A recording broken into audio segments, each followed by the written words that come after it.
My parents said we can't afford both kids in college, but they had a secret tuition fund for my sister only.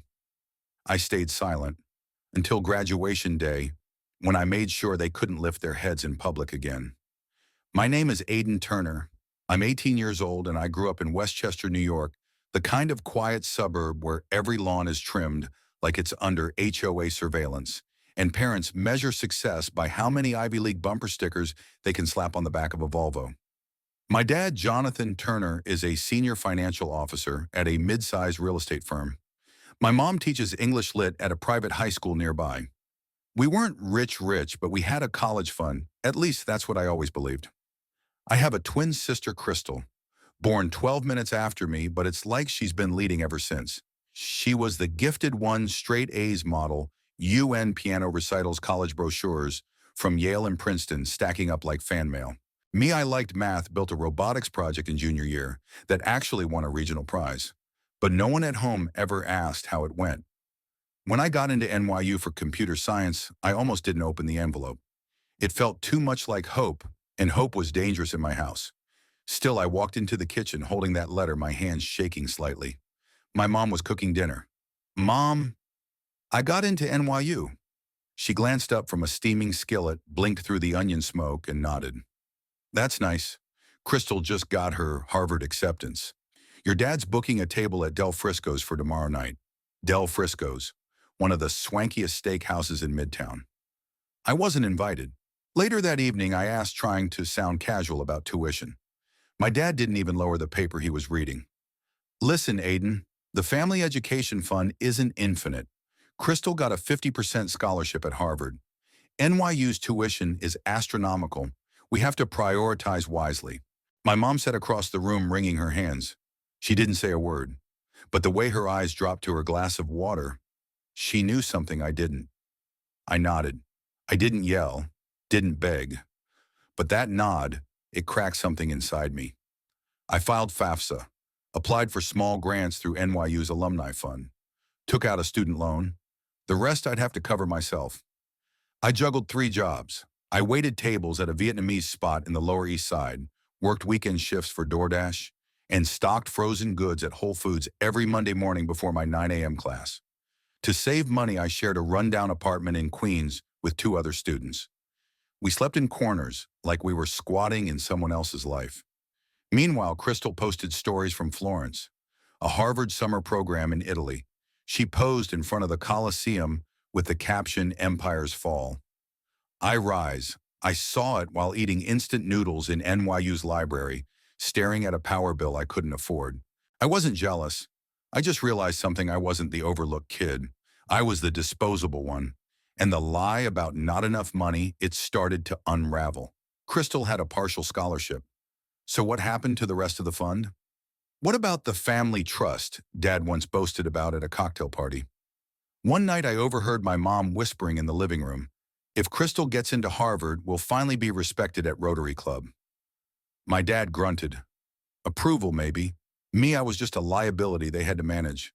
I started tracking every expense, every subway fare, every discounted meal. I lived off $14 a week, took fewer classes so I could work more, which meant graduating later. In the middle of that grind, one thing kept me from falling apart. I knew I was good. I knew I had value, even if no one in my family saw it. I stopped chasing their approval, stopped hoping they'd notice. Instead, I made myself a quiet promise: if I wasn't their chosen son, I'd choose myself. And when I came back, they wouldn't even recognize the man I'd become. I can't remember the exact moment I stopped feeling like a part of my family and started feeling like a tenant in it. Maybe it was the first time I had to swipe a student credit card to buy textbooks, or when Whole Foods fired me for dozing off in the freezer section after a 12-hour overnight shift. Or maybe it was when I saw Crystal live streaming her lunch from a rooftop restaurant in Boston while I was prying open a tin of sardines with a fork in my shoebox apartment, staring at moldy bread. I didn't hate Crystal. I hated the silence from my parents, the silence of the truth, the silence inside myself. Because I used to believe that if I tried hard enough, they'd see me, that they'd turn around. But no one turned around.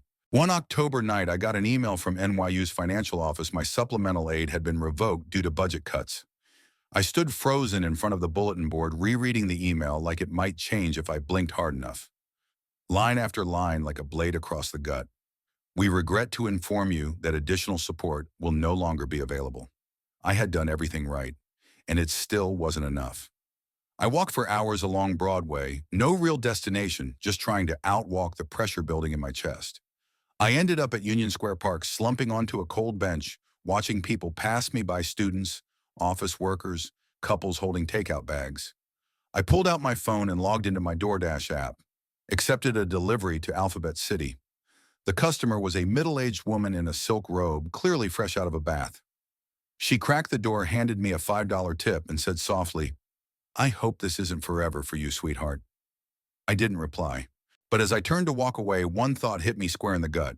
If not this, then what? I started sleeping on the floor of our apartment, gave up the only mattress to the two roommates who had early morning classes. Cold crept into my spine, waking me at 3 a.m. almost every day. While they slept, I pulled out my old laptop and taught myself to code. Python, JavaScript, then React. I joined free Coursera classes, wrote clunky scripts, broke things, fixed them, and slowly, quietly got better. One night while refilling water at the Vietnamese restaurant, I met Jin, a Korean grad student who frequented the place after late-night lab work. We started chatting. When I told him I was teaching myself code, he said, "You should check out this Discord group. Some of them are working on blockchain projects. Might be worth your time." I went home and logged in. That night and every night after at 3 a.m., I wasn't just surviving anymore. I was building. Crystal kept living like the world had been pre-programmed to orbit her. One day I saw an Instagram story she posted: first-class ticket to Singapore, captioned "mini exchange. Daddy says I deserve it." I shut off my phone.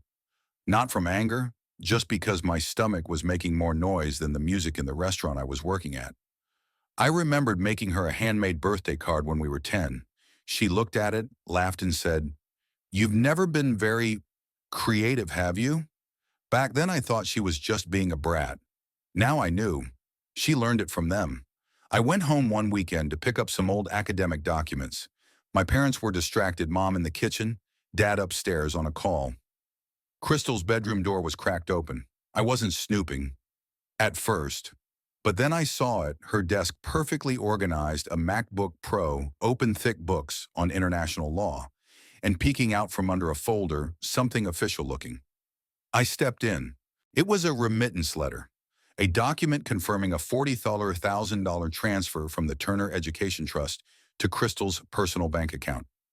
The transfer date matched the exact week NYU told me I was losing aid. Didn't mom say that fun had dried up after a bad investment? I pulled out my phone and snapped a photo just as I heard dad's footsteps upstairs. That night I sat in my apartment staring at the photo. I wasn't just angry. I wasn't just betrayed. I was hollow. They had lied, not just in words, but in who they chose to invest in. They picked Crystal, not because she needed it, because they believed I'd never fight back. And they were right once, but not anymore. I stared at the screen, eyes dry, body exhausted, but something electric began to hum in the back of my skull.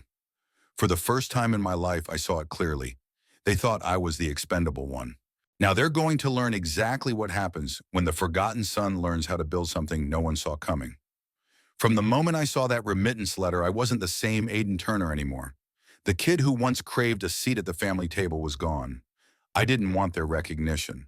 I wanted justice. And justice doesn't knock politely. It plans, it strikes. A week later, I returned home under the pretense of needing financial documents for a spring scholarship. My parents were surprisingly accommodating, probably too distracted with Crystal studying abroad to pay much attention. I told my mom I needed to print a few forms from Dropbox. She waved me toward her laptop on the kitchen counter. "I don't even remember the password. It's probably saved," she said, not looking up. I opened the computer, heart thudding. I navigated to the documents folder. Less than 2 minutes later, I found it. Techity Crystal key, payment, agreement. Year 2 ons. PDF TT Turner Education Trust. It was a payment agreement for $85,000 to be transferred to Crystal over the next 2 academic years, from the same fund mom claimed had gone dry after a bad investment. But it didn't stop there. I typed Aiden into the search bar. Nothing. Just some dusty middle school report cards. No financial plans. No tuition projections. No transfers. I didn't even exist on their balance sheet. I was a ghost in my own family's accounting. Then I found a saved email from 3 months ago. From jturnerbrownledger.com to margaretturneragmail.com. Subject Reaiden's DNA inquiry. If you're still unsure, I'd suggest doing another test. But based on the results from 2015, I think you already know. My breath caught. 2015 DNA. I clicked into a folder labeled Scans. There it was. A medical document. My name. A paternity test result. Non-matching paternal profile. It took me a moment to process. My father wasn't my biological father. I left the house in silence. No one noticed. They were too busy chatting with Crystal over Zoom. She was in Lyon now. Apparently Europe agreed with her. On the train ride back to Manhattan, I stared out the window while pieces of my childhood fell apart in my head. I wasn't angry because he wasn't my real dad. I was angry because they never told me. Because they treated me like a defective model they didn't know how to return. I finally understood why I was never enough. Why I wasn't included. Why they had written me off like a clerical error. And oddly enough, that truth didn't destroy me. It freed me. That night I sat in Washington Square Park with Jin. We were drinking cheap beers, talking under the soft glow of string lights from the nearby cafe. I told him everything about the transfer, the trust fund, the DNA test. Jin didn't say much. He just asked one question. So what are you going to do with all that rage? I didn't answer. But when I got home, I opened every code repository I had left half finished, and I started writing. At first, I built a mock-up of our family's financial system just for fun, a simulation of how they allocated funds. But then it hit me. If I could track that, why not track all financial behavior? What if I could build a tool that analyzed digital wallets, flagged anomalies, identified patterns? I studied financial algorithms, fraud detection audit tools. I joined more Discord channels, more GitHub threads. I worked in silence. I didn't stand out, not yet, but I was becoming someone in those communities. Frostbite, my alias, started appearing in conversations. An engineer building a blockchain-based portfolio monitoring tool. That was me. A few nights later, back at the Vietnamese restaurant, a man in his 50s came in. White, clean-shaven navy cashmere coat. A Tag Heuer watch. Not your typical faux and spring rolls regular. I handed him his receipt. He squinted at my name tag. You Aiden Turner? I froze. Yeah, he smiled slightly. A mutual friend, Jin, told me you've got an interesting idea. I run a small investment firm. We're looking for simplified blockchain data tools. Got a few minutes after your shift, I gripped the rag in my hand. Not from fear, from something hotter. Opportunity. On the subway ride home that night, I pulled out my phone and opened a note I had written back in 9th grade. If no one believes in you, believe in yourself first. Now I did believe. And I was ready to make the world believe too. They thought I'd disappear, but I was learning how to build something no one could ignore. I moved out of the apartment in Queens at the beginning of my 4th semester. Not because I'd made it, but because I'd made a choice. I wanted to live somewhere I didn't just survive. I rented a cracked old studio in East Harlem where the pipes groaned at night and the paint peeled like old memories. But it was mine. No reminders of what I was once denied. I dropped to part-time classes, worked full-time, and coded during whatever hours remained. My DoorDash account went dormant. In its place, I began taking freelance gigs from up-and-coming blockchain startups. At first, just small tasks, building APIs, fixing crypto wallet bugs, patching up beta features. But soon I was getting name-dropped on forums, referred by users, recognized. Frostbite was no longer just a screen name. It was becoming a reputation. All I needed now was funding. The first meeting with Victor Levin, the man in the cashmere coat, happened at a cramped coffee shop near the Flatiron Building. He was punctual, drank his espresso black, and listened as I pitched him my monitoring tool for decentralized finance systems. You know why I'm interested, he said, folding his arms.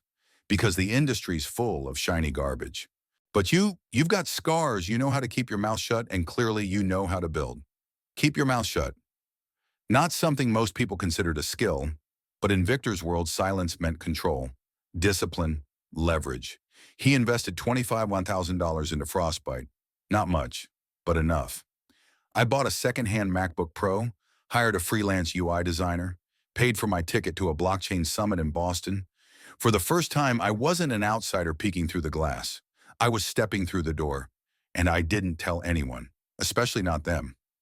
At the summit, I sat in the back row during a keynote led by a clean-cut young CEO from a firm called Radium Trust. He was talking about vulnerabilities in DeFi infrastructure. Then a name slid into the presentation. Turner Ledger Capital experienced a similar issue. They had to suspend internal trades for 3 days to review protocol errors. Turner Ledger, my father's firm. I nearly laughed aloud, not because it was funny, but because fate had an impeccable sense of timing. I dove deeper into Turner Ledger's architecture, their audit trails, transaction logs, their open bids for analytics vendors. That's when I saw it. Radium Trust was negotiating a contract with them to overhaul internal risk assessment systems. I sent my demo to Radium Trust anonymously, just Frostbite independent engineer. 3 days later, they replied. They wanted to benchmark my tool against the top 2 bidding firms. I worked nonstop for 4 nights, refined the fraud detection algorithms, built a dashboard with plain language alerts and real-time anomaly flags.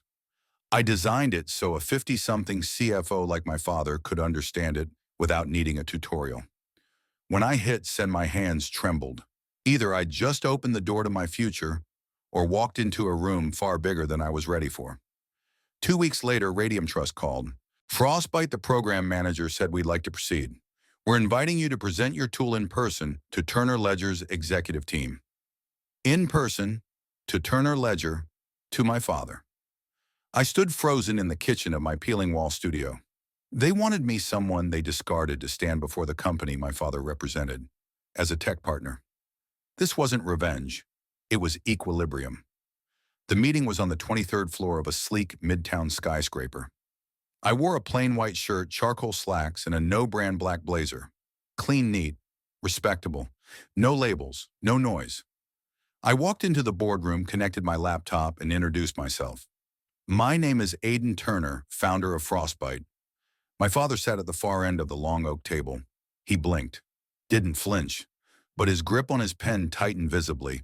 I continued like he wasn't even there.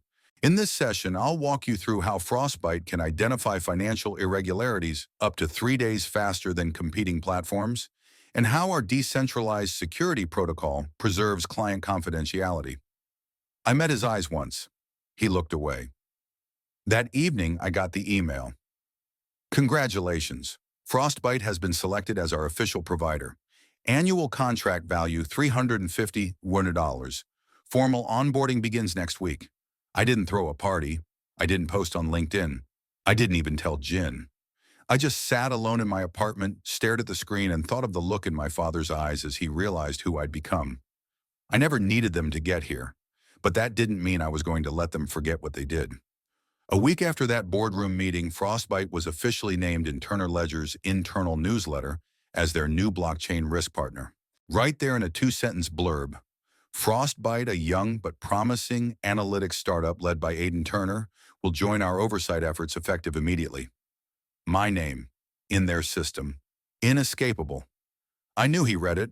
My father always read the financial memos first thing in the morning, but he didn't call, didn't email, no text, no signal. And honestly, I didn't expect one. When you build your whole identity on control, how do you admit the variable you tried to erase just loop back into the equation? Crystal came home in April. I found out the way I always did with a photo. Mom posted it on Facebook, the 3 of them, at lunch at Per Se holding champagne flutes. Crystal in a white blazer beaming. The caption read, "Our Harvard girl is home, our family time." There was no 4th glass on the table. No 4th chair. But I smiled anyway. Because soon, ignoring me wouldn't be an option. I didn't have many friends, but the few I did have, people like Jin, were sharp enough to know when it was time to push. You should apply for NYU's demo day, he said over ramen one night. Investors, tech scouts, founders. It's your field now, man. Time to step out from behind the monitor. I hesitated, then submitted my name as an NYU alum running a post-grad startup in fintech. 3 days later, I got the confirmation email. I was in. Presentation date May 12th, the same day as Crystal's graduation from Harvard. I didn't plan it that way, but when I saw it, I didn't reschedule. Because sometimes the universe draws its own lines of symmetry. NYU's demo day was held in the same auditorium I used to sit in during freshman year, back when I was sleep-deprived, overworked, and underfed. Now I was entering through the side door with a guest badge and a speaker time slot. I wore a black turtleneck and a charcoal blazer, clean, simple founder core aesthetic. Jen helped me fix my hair into something that said serious without trying too hard. As I waited backstage, I wasn't thinking about Crystal, or my father, or my mother. I was thinking about the people I hadn't even met yet, the ones who didn't know what I'd survived. And when I stepped into the spotlight, I spoke calmly. My name is Aiden Turner, and I'm the founder of Frostbite, an analytics engine currently powering Radium Trust's financial audit systems. A few heads turned. A couple investors sat forward. Flashbulbs blinked. I went on. 2 years ago, I was sleeping in my car. I worked 3 jobs and taught myself to code on a secondhand laptop. But those nights gave me Frostbite's first lines of code. Today, we help protect millions in assets against decentralized fraud and internal errors. Then I looked out into the crowd. 3 familiar faces. My mother, my father, and Crystal. They hadn't told me they'd be there. But there they were, staring at me like they were seeing me for the first time. Crystal's lips parted slightly. My mom's smile was tight, unreadable. My father, he was stone. I smiled back. If you're wondering what drove me to build this, I said it's simple. Pause, beat, being forgotten is the strongest fuel on earth. Silence, then a surge of applause. Afterward, I was swarmed VC reps, curious developers, students who'd seen my repo on GitHub. I shook hands, answered questions, passed out a few business cards, but I kept my eye on them. Crystal approached first. She wore designer heels, held a clutch, and walked like she was still the star of a show I'd never been cast in. I didn't know, she said quietly, about any of it. I nodded. You weren't supposed to. She hesitated, then added, I never meant to. Take more than my share. I studied her for a moment. There was no malice in her voice, just years of quiet benefit finally brought to light. It's not about what you meant, I said. It's about who got to decide. She looked down. I mentioned you in my Harvard fellowship essay. They want you to speak at a tech panel next month. I gave them your name. I took the envelope from her, didn't open it. Instead, I asked, ever wonder how 2 twins raised in the same house ended up on such different sides of a door? She didn't answer, because there was no clean answer. I didn't talk to my parents that day, but as I grabbed my coat to leave, I caught sight of my father standing by the coffee cart alone, holding an empty cup. I walked right past him. Then I heard it. Son. It came out smaller than I remembered, like the word had gathered dust from years of disuse. I stopped. He didn't move. I don't know if you need anything from me, he said, his voice barely above a whisper. But I was wrong about all of it. I didn't turn around, just said I didn't succeed because you were wrong. I succeeded because I refused to let that be the end of my story. And then I walked. No dramatic pause, no glance back. Just forward. 3 months later, Frostbite was valued at $8.7 million after a dual seed round. I moved our headquarters to a shared office in Soho, hired 6 young engineers, mostly new grads like me, started teaching part-time at NYU. Not to teach, but to lead, to return to the place that once had no room for me and shape it for the ones coming next. On New Year's Eve, I went back to the old house in Westchester. No warning, no call. Just stood outside the front door, watching the porch light flicker in the cold. I didn't knock. I just left an envelope on the step. Inside, a handwritten note, thank you for abandoning me, because that's how I learned who I really was. Aiden. Then I turned and walked away. I wasn't a son seeking revenge. I was something they never expected, a survivor, thriving. Graduation at NYU had always seemed like someone else's story, one I didn't belong in. But when I crossed that stage in a dark purple robe with a frostbite pin subtly clipped to my lapel, something shifted. My name rang out over the speakers. Aiden Turner, Bachelor of Science in Computer Science. And this time there was applause, not just from a few scattered hands. The loudest claps came from Section C, Row 3, where Jin stood waving like an idiot, where Melissa, one of my engineers, held up a sign that read, "Our CEO just graduated. Watch out," and where unexpectedly Crystal sat, alone. She wore a soft blue dress and didn't wave. But when our eyes met, she gave me a slight nod, no longer a rival, not quite an ally. Just present. I didn't invite my parents. They didn't ask. But a week later, I got a letter from my mother. Handwritten. No return address. Inside was a photo. I must have been 4 or 5.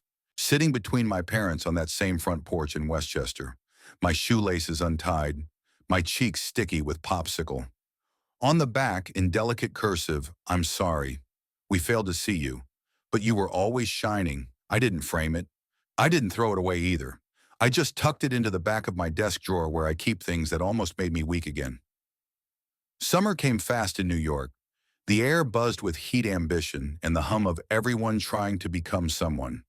Frostbite signed 2 new contracts, one with a health tech firm in Chicago, another with a government agency that asked to remain unnamed. I finally moved out of my windowless apartment in Queens and into a modest loft in Tribeca. Nothing fancy, exposed brick, creaky pipes, but mine. On a quiet Thursday, I stood barefoot in that new kitchen, sipping burnt coffee from a chipped mug, and realized no one had saved me. No scholarship, no parent, no godsend mentor. I was the safety net. I was the backup plan. I was the last line of code before collapse. And I'd held. That same week, an article dropped in Wired, the college kid who outsmarted big finance. It didn't mention my family, but it did mention the speech at demo day. The photo they used showed me mid-sentence, hand-raised fire in my eyes. The story went viral. My inbox exploded. 3 podcast invites, 5 panel requests, an inquiry from a Netflix producer, and unexpectedly an email from NYU's dean's office. Subject line: commencement keynote invitation. Spring next year. It was surreal, but not unearned. And then something happened I hadn't planned for. I got an email from my father. Not long, not dramatic. Just, "We watched the video. Your mother cried. I wanted to hate you for going around us. But you didn't go around us. You went forward. If you ever want to talk, I'm here. Dad," no punctuation, just Dad. I didn't reply, but I didn't delete it either. Some endings don't come with closure. They just come. And finally, on a warm fall evening, I stood backstage at NYU's graduation. Same stage, same lights. Except this time I wasn't wearing a cap and gown. I was wearing a suit, and I was holding a mic. The intro was short, but the crowd was massive. I stepped forward, smiled, and said I wasn't supposed to be here. Not because I didn't belong, but because I was never counted in. No trust fund, no family name, no safety net. Just a choice: either survive quietly or succeed loudly. I paused, scanned the rows, then finished. I chose the second one. Applause erupted, but I didn't need it, because the loudest voice in the room was finally mine.